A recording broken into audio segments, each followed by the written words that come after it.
Okay, so I got you on camera. Please say it one more time, because ain't nobody gonna believe this. Why can't I get my house? Why can't I get my house? We're no camera, but what I'm reading here is that in 2000 that there was a eviction. In 2000, ma'am, I was born in 98. That would have made me 2 years old. So how do I have an eviction when I was 2? Listen, I do understand that there are just several factors that we look at here, and there, with the eviction, and then there's a repo in 2008. I'm not sure. Ma'am, I would have been 10 years old. Oh, wait, so me and my girlfriend trying to get a house so I can move out of my mama house. So I'm trying to see. So, mama, please explain to me.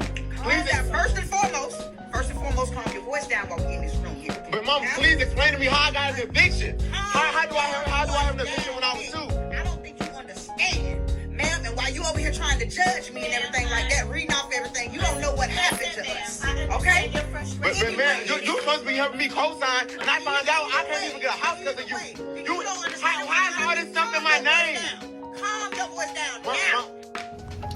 You know, I disagree with the mother using her son's information when he was little to do things. Even though that is some messed up stuff to do, I do understand it, because back in the days, I mean, it was rough for mothers, especially single mothers. A lot of the single mothers was on welfare, and they had to do what they had to do to provide for them children.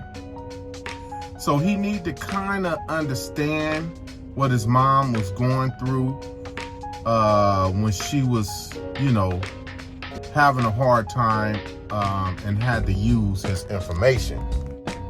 But mama was a little irresponsible there. Her butt was irresponsible. Because, okay, you got an eviction in his name. Then you turn around and get a doggone repossession on a car. So what was you doing, Mom? You wasn't paying none of your doggone bills. And then you gonna put stuff in your son's name and mess his credit up. So your butt is trifling. You was trifling back then. You know, I can understand you using it once, you know, but using it twice and then just being negligent on both accounts, that's crazy. That is absolutely crazy. And you shouldn't have did your child like that. Now you're making it hard for him when he's grown to get things taken care of. Because your butt gonna run out on your bills. I know usually in a case like that, it would clear up on its own after a few years. But somehow this stayed attached to him, and now he's grown and trying to buy a house, and now it's an obstacle. But if he do his due diligence, it's not an obstacle that he can't overcome. Because legally, if you know how to dispute your credit, it's a very easy process to do.